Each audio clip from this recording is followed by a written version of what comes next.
Yo, what's going on, everybody? It's your boy Naruto Explain here, bringing you guys another Boruto Two Blue Vortex discussion. Today, I wanted to address something with you guys that a few of you guys want me to specifically touch on, which is whether or not Kawaki is coming out of the time skip weaker than Boruto. Now, I've mentioned in the reviews of Boruto Two Blue Vortex that I think Kawaki is going to be in for one rude awakening with Boruto when they do inevitably cross blows. But I wanted to go further in detail in today's video and kind of lay out exactly why I do believe that Boruto is stronger than Kawaki for the first time in a long time in the series, and why narratively it makes sense, but at the same time, why Boruto being the stronger of the two doesn't necessarily mean that if they were to come to blows right now that he'd win. In fact, I actually think Kawaki, if they were to fight right now, would win despite Boruto being stronger than him. But we'll touch on that towards the end of the video itself. So let's be clear all the way up front. I do think we have to be fair to Kawaki and state that it's not as fair to compare him to Boruto right now, because we literally don't have as much data to measure him against Boruto with yet. Whereas we've seen Boruto fight against Code,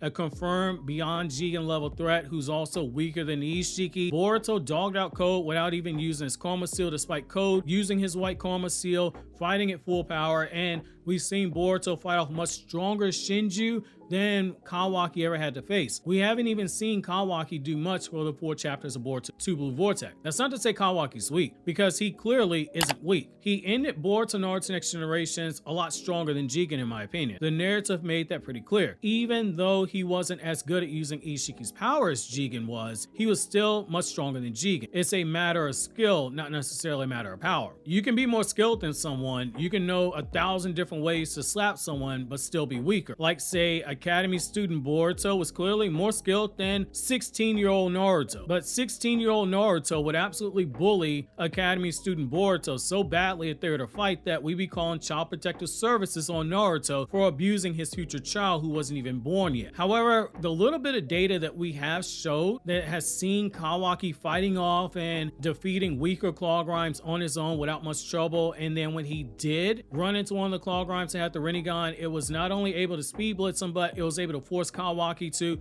cut on his Karma Seal and resort to using the ninja tech in his body to shoot off a Chakra Blast at the thing to take it down. So there's clear that there's a sign that at the very least that particular Claw Grime who Kawaki fought was stronger than the ones that Boruto was neck diffing, slicing them in half like ribbons like it was nothing. We saw Boruto at a point where he was bullying those things in battle, which that's fine since it's implied that Kawaki was doing a similar thing against them until he reached the other one. We can't say with certainty that Boruto would have had to use a similar level of power against the exact same Claw Grime with the Rinnegan that Kawaki fought that required Kawaki using Karma and Ninja Tech to beat. But after chapter 4 of Boruto Two Blue Vortex, the most recent chapter as this recording, I think we can say with certainty that Boruto wouldn't have been pushed that far if he would have been in a fight with that particular Claw Grime. The reason that I say this, it's actually pretty straightforward. Boruto literally fought what we can assume are stronger beings in the Shinjuu that he faced when he was in that dimension than the Claw Grime that Kawaki is fighting against. They look like humans. They each have dual Rinnegans, which is a major buff in power. Add in that they also got the benefit that's the same as the Claw Grimes in that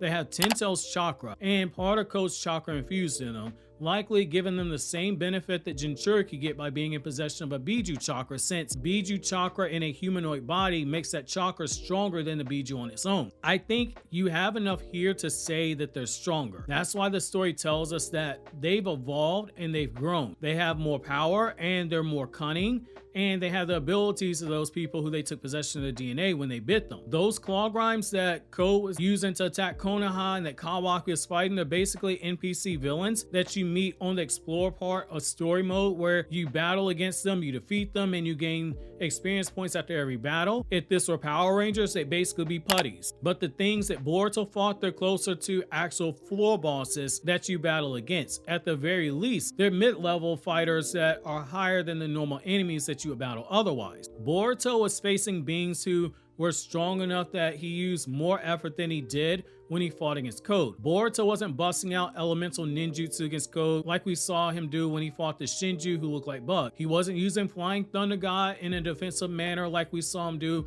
when the Shinjuu started ganging up on him. In fact, Boruto flat out tells Code beating him would be easy, that killing him would be easy. Even though we know that he used the Rasengan Uzuhiko against Code, I don't think we can say it's because he needed that level of power to take him down, because Boruto is clearly using a strategy to force Code to retreat, and so he could have the toe planted on his body, which was holding Boruto's flying raijin marker, that's the Konoha medallion, so that he could teleport to the location of the Ten Tails when he was able to confirm its location. Boruto was telling Code, destroy the Ten Tails now while you can, pretty much implying those things that look like Bug and Moegi and Sasuke and Jigen, they're on a different level than all the other Claw Grinds, because Code at the very least had control of the Claw Grinds and he could have defeated them. Boruto even alludes to Code being stronger than those Claw Grinds, but the Shinjuu are clearly on a different level, enough so that Boruto thought he needed Code's help to fight in that battle. That doesn't mean Code himself was necessarily stronger than the Shinjuu, so much as Boruto viewed Code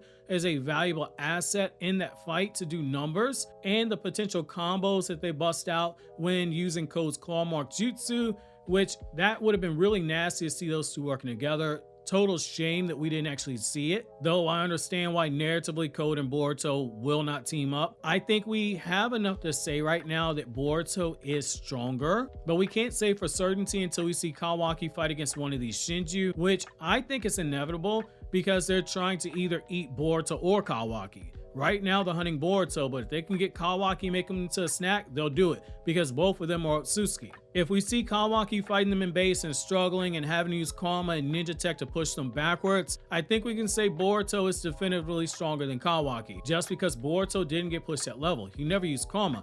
However, where I hesitate in saying Boruto beats Kawaki is with this next point. I do think the story is setting up Boruto to be, say, Boruto Two Blue Vortex equivalent of Sasuke, coming out of the Naruto time skip where he was clearly stronger than Naruto, because there are parallels with Boruto and Sasuke. There have always been parallels between those two. Boruto is the fallen son, like Sasuke, who left the village and trained under a Sannin, who is the enemy of the village. Sasuke trained with Orochimaru, and Boruto is training under Jiraiya's clone Kashin Koji. Meanwhile, Naruto saw the gap in power and knew, okay, this is a problem. I gotta train to get stronger. He knew it before he even faced Sasuke at Orochimaru's hideout, because Orochimaru, inside of a dying body, was slapboxing with Four Tails Naruto and going, oh wow, you're kind of strong, but guess what? You're nowhere near as strong as Sasuke right now. Which means that Sasuke was stronger than Four Tails Naruto during the Tenchi Bridge arc, since Orochimaru is a reliable narrator, since he would be aware of Sasuke's full power and he's literally fighting Naruto and he makes that statement. I think Kawaki runs into that risk here as well. However, where he has more of an edge is the fact that he's the one who has the most experience using Karma, and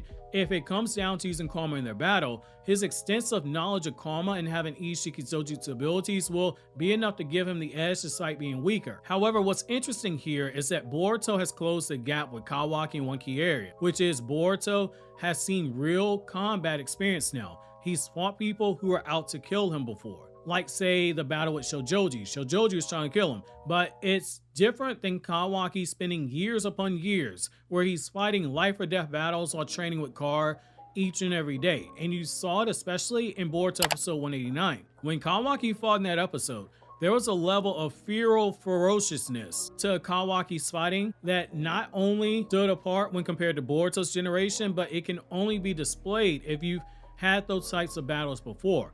Boruto fought more with a sense of honor, fighting to subdue, not necessarily fighting to kill. I think that's the difference between the two right now. I think Boruto's closed that gap between constantly being on the run from Code and fighting those claw grinds and fighting against Code and training with Koji. He's got the experience now to have a chance to truly match Kawaki in that area. We saw it with his own father. As Naruto got more experience, he was able to match the vicious nature of Sasuke's blows, especially in their final battle, despite not fighting with killing intent himself. It's going to be interesting to see how these two balance out, but you put a pistol in my head right now and make me choose, I'm taking Boruto over Kawaki, but only only in terms of raw power. Again, it's a little too early, just given that we haven't seen Boruto use Karma, so we can't assess his skill with the Karma Seal right now, and we haven't seen Kawaki face a true threat yet. But based off what we have seen, I think the data is leading us in this conclusion. Now, I know some of you guys might be questioning why I feel so confident saying that Kawaki is stronger than Jigen at the end of Boruto Naruto Next Generations, but weaker than Ishiki. I go in extensive detail about all of that in this video you see on the screen here.